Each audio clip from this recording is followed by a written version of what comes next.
கொஞ்சம் இது சொன்ன உடனே கொஞ்சம் திங்க் பண்ணுவீங்க, என்னடா இவன் ஆலயம் ஆலயம்னு சொல்லிட்டு இருக்கிறான் அப்படின்னு. இதுதான் சொல்றாரு, திங்க் பண்ணி பாருன்றாரு ஆண்டவர். நீங்கள் சிந்தித்து பாருங்கள், உங்ககிட்ட என்ன இருக்குது, என்னை விட்டு நீ விலகி தூரமாய் போவதற்கு உனக்கு அந்த காரணம் வரத்துக்கு காரணம் என்ன? நீ நினைச்சுக்கிற 2 அல்லேலூயா 2 ஸ்தோத்திரம் போட்டு இப்படி பண்ணா எல்லாம் சரியா போயிடும் நினைக்கிற, அப்படி ஆவாது. நீ உன்னை குணப்படுத்திக்கொள். பேதுருக்கு முதல்ல சொல்றாரு ஆண்டவர், நீ குணப்பட்ட பின்பு உன் சகோதரை சிறப்படுத்து.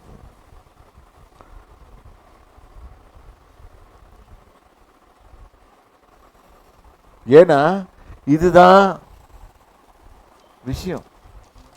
இன்னைக்கு நம்ம குணம் எப்படி இருக்குது? குணம் பட்டு போச்சா இல்ல குணம் இருக்குதா?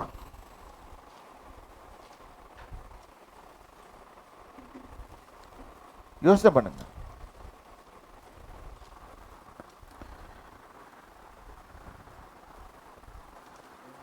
பொல்லாத சிந்தனைகளும் விபச்சாரம் இதெல்லாம் இல்லை. இன்னைக்கு ஒன்று பொல்லாத சிந்தனை ஒண்டி பார்ப்போம். ஏன்னா நான் அதுதான் அதை கார்டர் பண்ணுறதுக்கு தான் வரேன் நான். இந்த பொல்லாத சிந்தனை, அவன் ஏன் அப்படி நடக்கிறான், நீ ஏன் அப்படி நடக்கிறன்னு கேளு முதல்ல. இன்னைக்கு இது ஒழிஞ்சிச்சுனாலே போதும், பாதி ட்ரபிள் ஓவர்.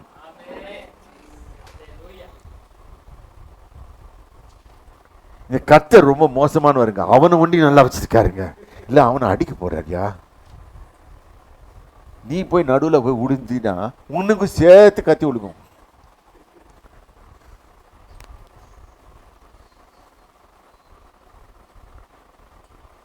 ஏய் அவனை போடணுன்னு வச்சிட்டு இருக்கிறேன் நான், நீ அவனை வெட்டுறதுக்காக கத்தியை ஓங்கிட்டு இருக்கிறேன், நடுவில் தலையை விடுற. நீ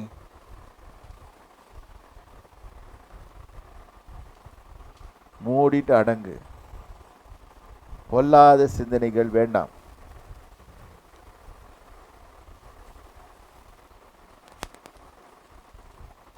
தமிழ்ல ஒரு பழமொழி இருக்கு, கெடுவான் கேடு நினைப்பான் அப்படின்னு சொல்லிட்டு ஒரு பழமொழி இருக்கு. பழமொழி தானே பாது.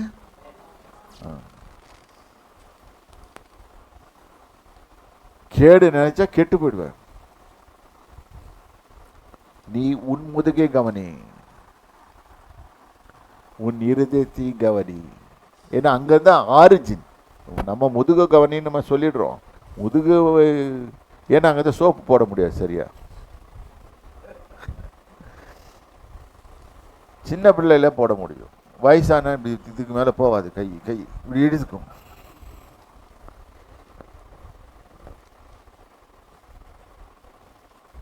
ஆனா கர்த்தர் என்ன சொல்றாரு, ஆரிஜின் எங்க இருக்குது? ஆனா அந்த இடத்துல தான் ஆவியானவர் வாசம் செய்யறாரு. அதனால்தான் கிளாஷ் ஆகிட்டே வருது. யாருக்கு? நீ நினைக்கிற இன்னொருத்தனுக்கும் உனக்கும் கிளாஷ் ஆகுதுன்னு இல்லை, உனக்கும் ஆவியானவருக்கும் கிளாஷ் ஆகிட்டு வருது.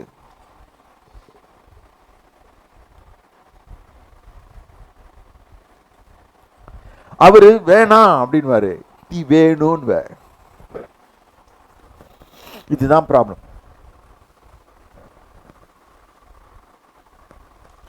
5வது வசனம், ஆகாயர் 5 1 வசனம். இப்போதும் சேனைகளின் கர்த்தர் சொல்லுகிறார், கர்த்தர் சொல்லுகிறார் என்ன? உங்கள் வழிகளை சிந்தித்து பாருங்கள். வழி எப்படி இருக்குது யோசனை பண்ணு. வீட்டுக்கு போய் ஒரு நோட் புக்கை எழுதி உங்ககிட்ட காணப்படுகிற, வேற யார்ட்டையும் காட்டாதீங்கன்னா அசிங்கமா இருக்கும். ஓகே, உங்க வீட்டில் எழுதி ஒரு நோட் புக்கை எடுத்து வாங்கி இதுக்குன்னு கொஞ்சம் செலவழிங்க. என் நோட் புக் என்ன விலை இருக்கும்? 10 ரூபா இருக்குமா? 25 rupees. 25 rupees வாங்கி ஒரு நோட் புக்கில் உங்களில் காணப்படுகிற குறைகள் என்னன்னு சொல்லி எழுதுங்க. எழுதி ஒழிச்சு வச்சிருங்க.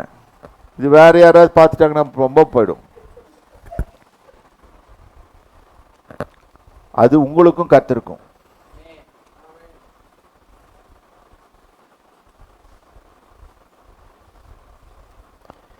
சப்போஸ் நீங்கள் மேலாக அந்த நோட் புக்கை வச்சுட்டு போயிட்டீங்கன்னா வேற யாராவது யார் யார் பார்ப்பான்னு நீங்களே கற்பனை பண்ணி பார்த்துக்கோங்க. ஒரு சம்சாரம் தன் இங்கே வச்சிச்சுன்னா புருஷன் எடுத்து பார்ப்பான். அப்போ என்ன வருது? ஆஹா,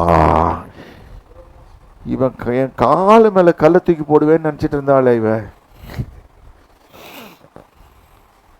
அப்படி நினைப்பான்ல. கொஞ்சம் ஜோவியில் தான் கொண்டு போகிறேன், ஏன்னா நம்மளுக்கு இறங்கும். அப்போ தான்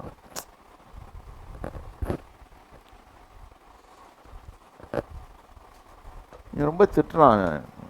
ராத்திரி பட்டு தூங்கும்போது அப்படியே இந்த குழவி காலை தூக்கி தபான்னு போட்டு கால் போயிட்டும். அப்புறம் எங்கே சுத்துறான் பாரு அப்படின்னு யோசனை பண்ணிங்களே, அதுவும் இருக்கும் அந்த நோட் புக்கில்.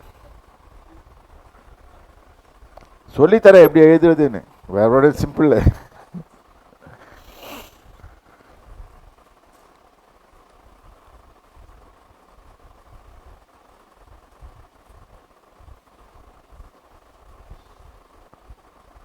நோட் புக்கை வாங்கி அதில் இருக்கிற எல்லா உங்கள் மேலே இருக்கிற குறைகள் எல்லாம் எழுதுங்க. தனியாக ரூம்குள்ளே, இதுதான் அறை வீட்டுக்குள் போ அப்படின்னு மத்தேயுவில் சொல்கிறார்.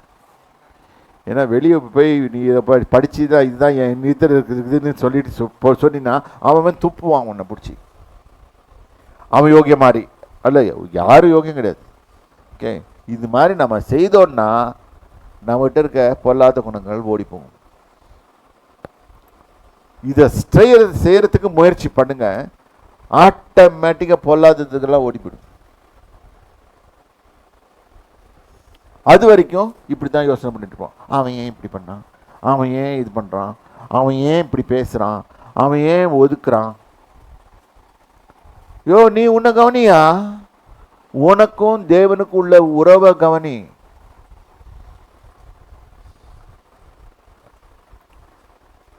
உனக்கு உறவு தேவனோடு இல்லை என்றால் நீ ஒடுக்கப்படுவாய். நீ உன் உறவு நல்லா இருந்துச்சுன்னா நீ பாட்டுக்கு மேலே போவ, வெர்டிக்கல் கிளைம் பண்ணிடுவ. அதுக்கு உதாரணம் தான் ராப்சர். ராப்சர் டைமில் என்ன ஆகும், மேலே பிஸ்குன்னு ஓடிடுவோம், ஃபாஸ்ட்டாக ஓடிவிடுவோம். அதுக்கு தயாராங்க அதுக்கு தான் தயாராக்குறாங்க.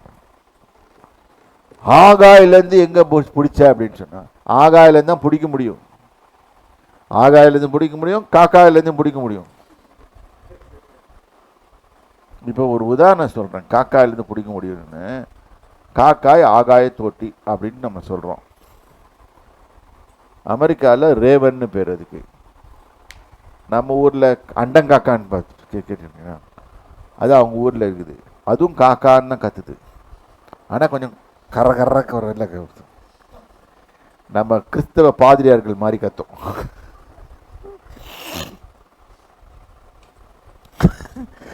ஒவ்வொரு மரத்திலையும் உட்காந்துட்டு இருக்கோம்.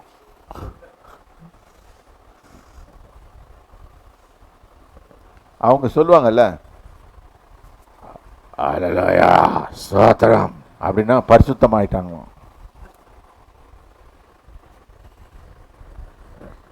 இப்படி பண்ணுறதுனால பரிசுத்தம் வருதில்ல.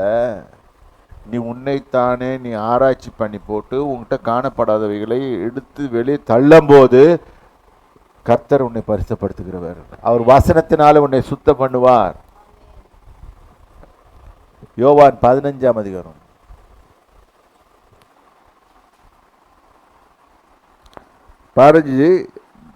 2வது வசனம்.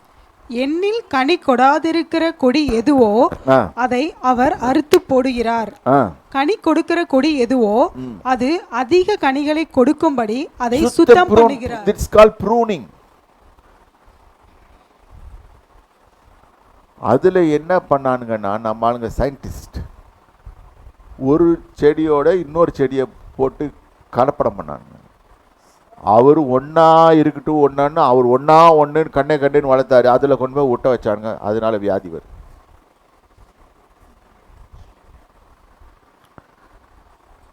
அதிக கனி கொடும்படி நீ கனி கொடுத்துட்டு இருக்கிற. அப்படி நீங்கள் கனி கொடுக்குறீங்களா, நீங்களே தான் உங்களை கேட்டுக்கணும்.